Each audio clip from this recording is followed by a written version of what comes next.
Welcome back to the only show brave enough to ask the tough questions like, can a chess passport really moon harder than Dogecoin? And is the US government secretly buying Bitcoin dips with our tax dollars?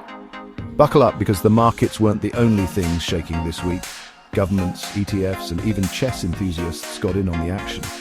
From Arizona's political plot twists to Arthur Hayes blaming bottle service for Bitcoin's sluggish adoption, it's been a 7-day thrill ride. Now, I'm not a betting man, but if you told me a week ago that the hottest new thing in crypto would involve chess, I would have assumed Garry Kasparov launched his own meme coin. But no, dear viewers, the real headline is even more delightfully absurd. Algorand, the blockchain platform known for, well, existing, somehow became the unlikely champion of chess nerds worldwide. This unholy alliance of rooks and blocks sent Algo's price soaring over 30%.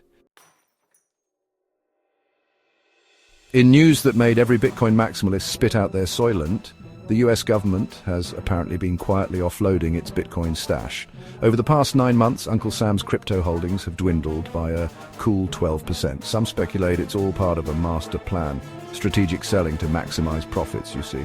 Others whispered darkly about Uncle Sam panic selling before China calls in its debts. Whatever the reason, one thing's clear: the US government seems to have a bad case of crypto-related cold feet. Gather round, you weary crypto hodlers. After an eternity of sideways trading, there's finally hope in the altcoin wasteland. One brave analyst has declared, "The bear market is dead. Liquidity is flowing back like beer at a frat party. Mainstream institutions are dipping their toes into crypto. Is this the start of a glorious alt-season revival? Only time will tell." Chapter 4, Arizona lawmakers. Yes to investing in Bitcoin, Governor LOL no. Arizona lawmakers staged a baffling political theater, passing a bill to invest 10% of state funds into Bitcoin. For a moment, Arizona seemed poised to become a crypto haven, but the governor swiftly vetoed the bill, citing risk and volatility. Chapter 5, Bitcoin and Ethereum. ETFs add $3.40 billion boom is back, baby. Remember that whole Wall Street is terrified of crypto narrative? Yeah, about that. It seems Wall Street's version of terrified involves shoveling billions of dollars into Bitcoin and Ethereum ETFs. Despite all the regulatory hand-wringing and fear-mongering, the institutional money continues to flow into crypto like moths to a flame. This week alone, Bitcoin and Ethereum ETFs raked in a cool $3.4 billion in inflows. Chapter 6, SEC. New chair, who dis? Well, it finally happened, folks. The US Securities and Exchange Commission has a new chair.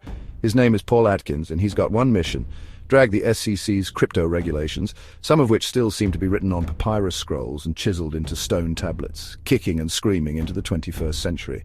Atkins has wasted no time in shaking things up, promising a complete overhaul of the SEC's crypto rulebook. Rumor has it Atkins is even considering launching a series of TikTok explainers to help educate the average American about the complexities of blockchain technology. Chapter 7. In news that sent shockwaves through the global financial system, the BRICS nations, Brazil, Russia, India, China, and South Africa, have decided they've had just about enough of the US dollar's shenanigans. These economic powerhouses have been quietly phasing out the greenback in their bilateral trade agreements, opting instead to settle transactions using their own local currencies. The result, the US dollar's share of BRICS trade has plummeted to a measly 1/3. The dollar, once the undisputed king of the global financial jungle, is now nervously refreshing coin market cap, wondering if it needs to start diversifying its portfolio into Bitcoin. Seems the SEC just can't bring itself to pull the trigger on those highly anticipated Dogecoin and XRP ETFs. After months of deliberation, the agency has once again kicked the can down the road, claiming it needs more time to evaluate the proposals. What exactly are they evaluating? Who knows? Maybe they're trying to figure out if a Shiba Inu meme can actually be considered a legitimate financial asset. Whatever the reason, one thing's clear: the SEC is about as comfortable approving a meme coin or a legally ambiguous cryptocurrency as a vampire at a garlic festival. While Arizona was busy engaging in a public game of crypto hot potato, North Carolina decided to take a more, shall we say, measured approach. The Tar Heel State's House of Representatives just approved a bill that aims to establish a comprehensive regulatory framework for digital assets. The bill, which is now headed to the Senate for further debate, is designed to provide much-needed clarity and consumer protection in the wild west of crypto. But hey, at least someone's trying to bring some order to the chaos. Tether, the stablecoin that just can't stay out of the headlines. Tether is planning a US comeback with a new dollar-pegged stablecoin, promising transparency, compliance, and full backing by real US dollars. Will this stablecoin win over regulators and crypto enthusiasts?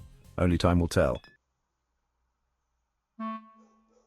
And there you have it, folks. Another week in the wild, wacky, and utterly unpredictable world of cryptocurrency. We had ETF euphoria, legislative chaos, blockchain chess, and even a few nightclub theories of economics thrown in for good measure. Whether you're a seasoned trader, a die-hard hodler, a chess grandmaster with a penchant for blockchain, or even just a DJ turned crypto pundit, one thing's clear. Crypto never sleeps. Until next time, stay bullish, stay weird, and try not to lose all your money on a meme coin. Peace.